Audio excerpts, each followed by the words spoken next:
po sa ating lahat mga ma'am sir. Yung sisilipin natin binalikan natin tong 16 hectares dito sa Umingan. Maraming mangga, tapos may rice land, may fish pan. Ayan, ang ganda po ng property na to. Tapos 200 frontage. Dito ako sa dulo. Ito yung dulo niya, tapos papunta doon sa may, papakita ko lang sa inyo yung kalsada. Kaya, yung kalsada, kung gaano kahaba doon sa property. Tara po, 16 hectares po ito mga ma'am sir. Ang sabi nila 400 na lang daw yung natitirang mangga nito, more or less. Tapos ang kagandahan nito may bukal, hindi po siya nawawalan ng tubig sa fish pan. So yan, mamaya puntahan po natin doon. Lalakarin ko po yun doon. So ito po yung likod, para punta po tayo doon. Pero papakita ko muna itong daan sa inyo. Ito yung barangay road. So from cemented road to, nasa ano lang po, nasa sabihin natin nasa 300 meters more or less. May mga mangga nila, pang bata pa, nag-uumpisa na silang magtanim ulit ng paray doon. So makita natin mamaya. Pasok po yung 4 wheels nyo dito ma'am. So mga 20 minutes from National Road yung property na to. Ito may lumagpas dito na kunting property. Ganda yan. May tanim silang kalabasa ngayon. So sisilipin natin to mga ma'am sir. Baka may magkagusto. Dati may buyer to. So hindi kang nagkasundo. Baka kayo po ang hinihintay na buyer. Mabinta ko na po itong property na to. Ayan po, lagpas dyan yung property natin. Lagpas po dyan. May mga mangga din po dyan. Ito, pakita ko lang po.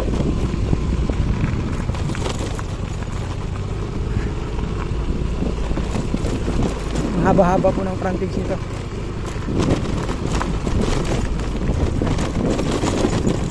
Ayan, kasama po yan dyan sa mga mangga na yan. Ito yung daan.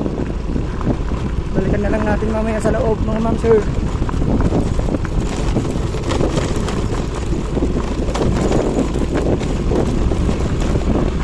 Ayan, kasama po dyan. Mahaba po yung frontage nito. Medyo mahaba-haba naman pag linakad natin. Kaya nagmotor na po tayo. Ito yung tsura na dito sa harap. Ano, ganda. Kasama po yan. Yun. Ito yung papasok. Ito na po yung muhon. Ayan po yung muhon. Ayan, yung umpisa ng property. Ito. Tapos dyan na, kabahayan na po dyan. Dyan na rin po yung kuryente.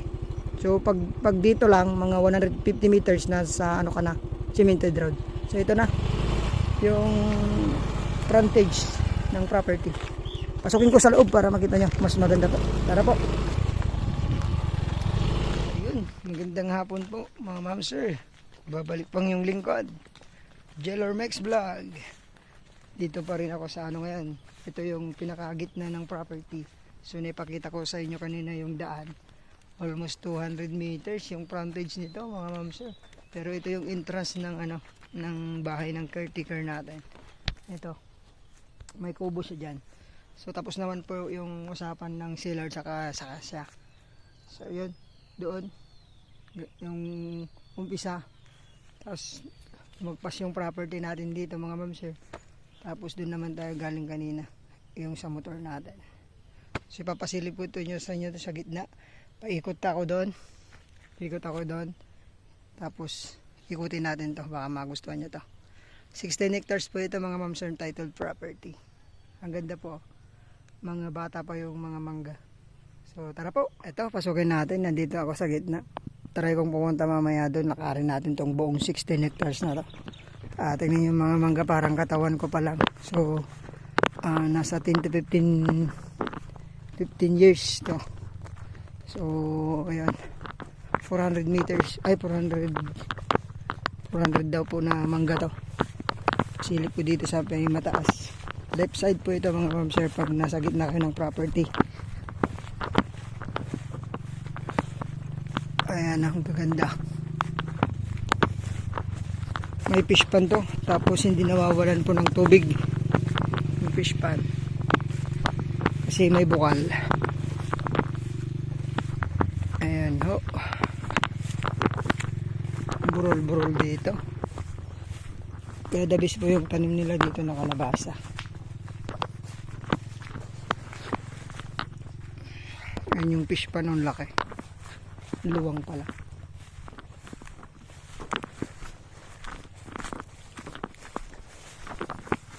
Maluwang-luwang to. 16 hectares.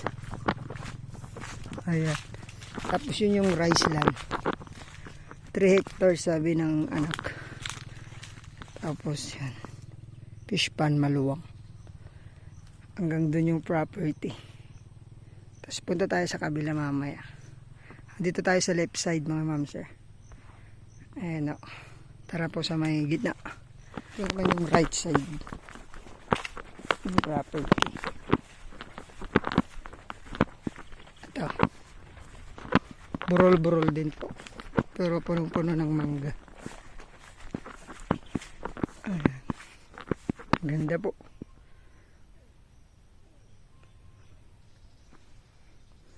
Punta tayo mamaya doon.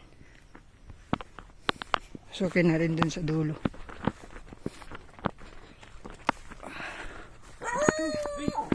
Ang kubo ng ano, caretaker natin. Ja.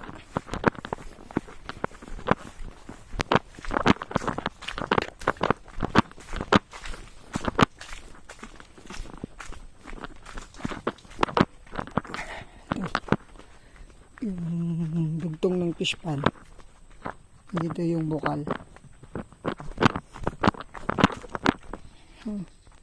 Kapag di ano yan, hindi po yan nawawalan ng tubig.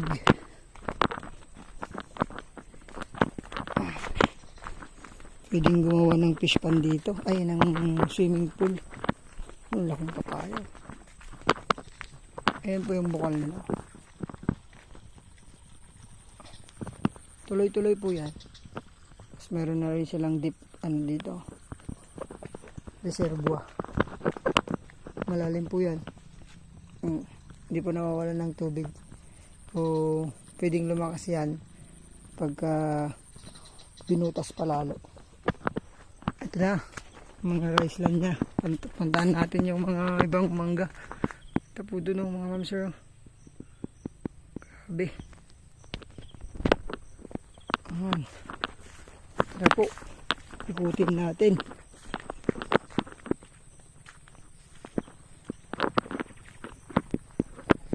Hopya! Ito tayo sa dulo. Pumunta. Ayan. Mga burol-burol yung mangga. Ang ganda ng pagkakaano nito. Katanim. Tapos di pa problema yung tubig. May burol. Ito isang bahay nila. Sira na.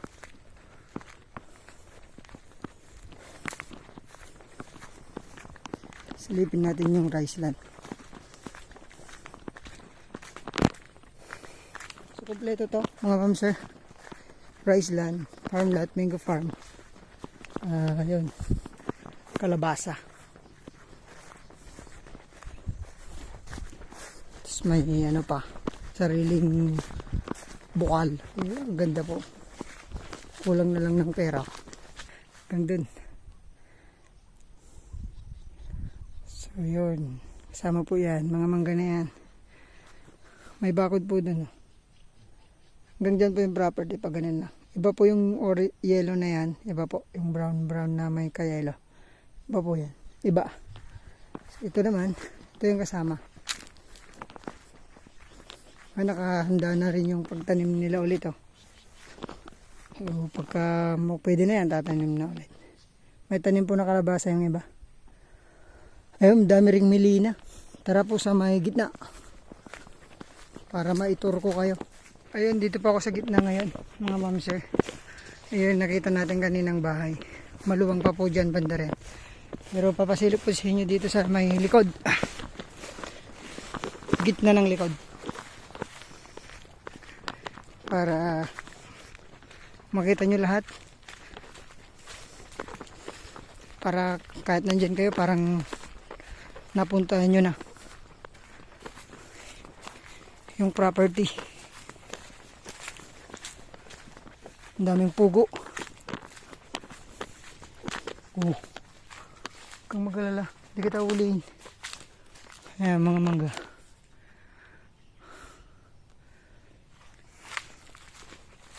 May mga melina din pala. Ay, mahogany. Naliliit. Ito po yung likod. Property. May bakod po sa likod eh. So, tsaga-tsagain nyo po munang panoorin to sa akin ngayon. Medyo maluwang. Baka someday, makabenta po tayo ng property. Makabili din po ng drone. Para may drone shot tayo. Mga mams eh. Salamat po. Tsaga-tsaga lang po. Ayan. Tayo sa part na likod. May bakod po dyan. So, di tayo mawawala sa property na to. Ayan, likod po ito mga mams eh. So, kasama po yung mga yan. Tapos may rice land pa dyan. Tara, punta tayo dun sa may right side. Sa likod po ito mga mams eh. Ayan, ito naman yung right side. Lagpasan natin itong bahay na to. Dito yung isang property ni dugtong ng property. Ayan. Mamangga. 400 plus. Oh, ganda. Luwang. So, puntahan natin yung umpisa. Pag galing ka ng Barangay Cemented Road. Yung dulo ng ating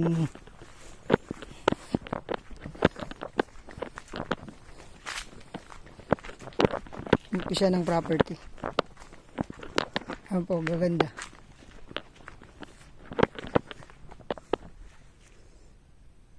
Mango farm talaga. With rice land. Ayan. Hanggang dyan po yung property. Sa may nasasaka. Mukhang may fish pan pa dyan. Oh, may fish pan pa po dito. Silipin ko po. Para makita natin. Ngayon nga, fish pan nga po ito. Fish pan. Oh, fish pan nga po. Tapos ito, rice land. Kasama pa po, sigurado. So parang bali, 3 fish pan.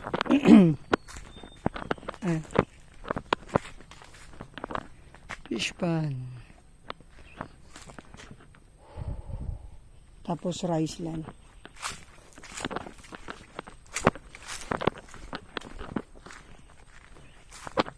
Rice land. Tara po sa may harap. Okay, dito na tayo sa may palabas. 2 gate po kasi to. Unang gate, tapos yung pinasukan natin sa gitna. Yun yung pangalawang gate. Pasilip po yung view dito. Ang ganda.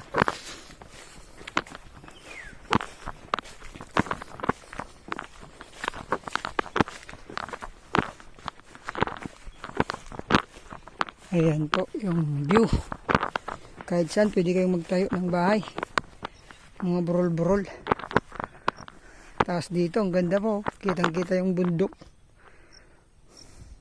Doon tayo galing yung sa may bukal. Tapos yan kasama po doon. Andun po yung unang gate. Puntahan natin. Tapos daanan ko dyan. Ang ganda po, di ba? Ayan. Tara po. Salamat po sa inyong pagsama. Medyo mahaba-haba man itong ating video. Sana mapanood nyo dahil inikot natin itong buong 16 hectares. Kung meron man tayong hindi maikot, kunti na lang. Ma'am sir.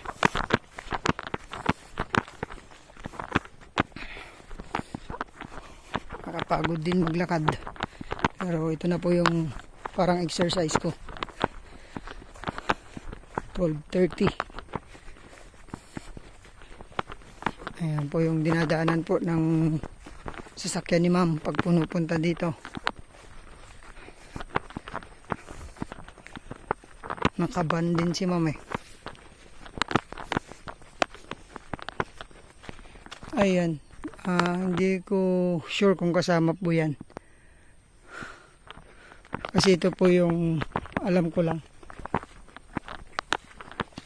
Kung sa 16 hectares siguro kasama yan. Pero di po ako sure. Pero magkakamuka nung ano eh.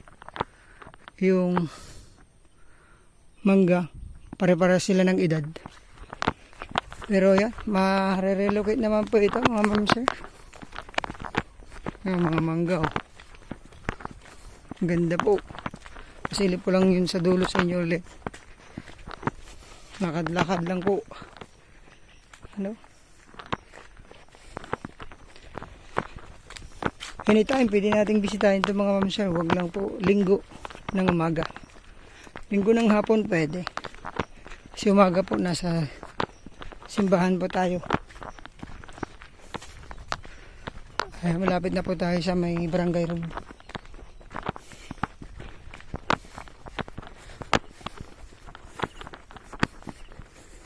Ang mga manggaong babata pa lang.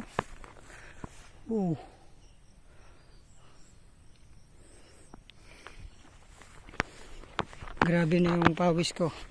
Ito kasama pa po yan sa kabila. Pasilip ko na rin po sa inyo. Ayan. Yan na yung kanyang muhon. Apo yan. Mga mangga natin.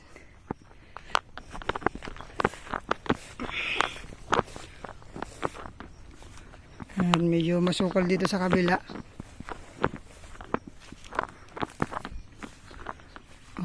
Pero may mga mangga din. Pag ganun tayo saglit.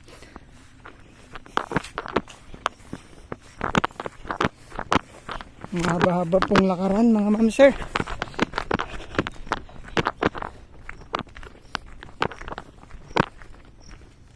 Ayan yung bundok oh. Ganda.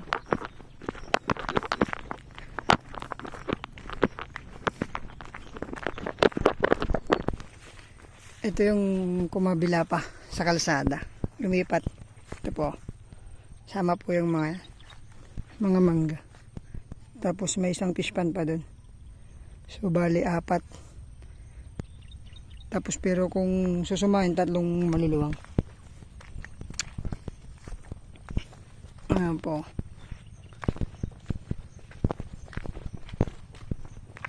Ayan. Ayan po. Tara po, silip po dun sa may gitna sa inyo.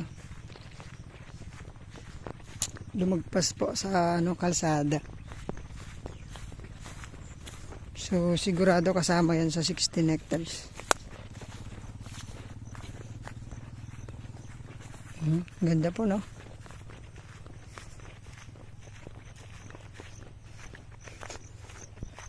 Pasilip po lang dito sa inyo. Mga ma'am sir.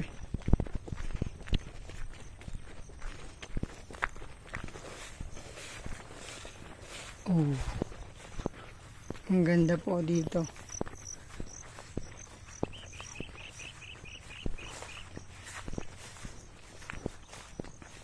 Sayang lang pinagtatanggal yung ibang milina nito. Tinamnan ng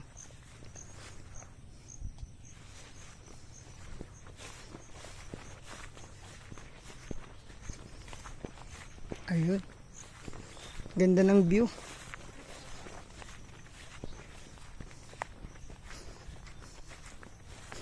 $16 hectares.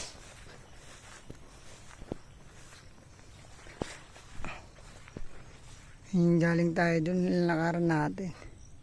Tapos yung bahay dun. Tapos yun na po yung caretaker natin. Ayan o.